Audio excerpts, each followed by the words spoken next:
pa-order po. Hello po, te. Pa-order po.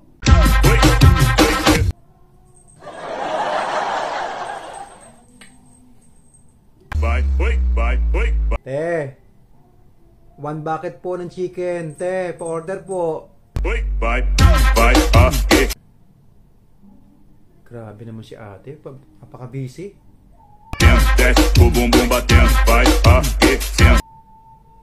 Te, may customer po dito, te. Shit naman, te. Pansinin mo naman ako.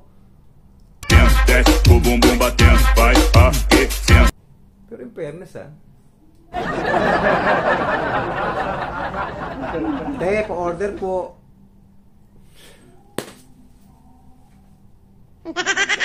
Doon na nga lang tayo.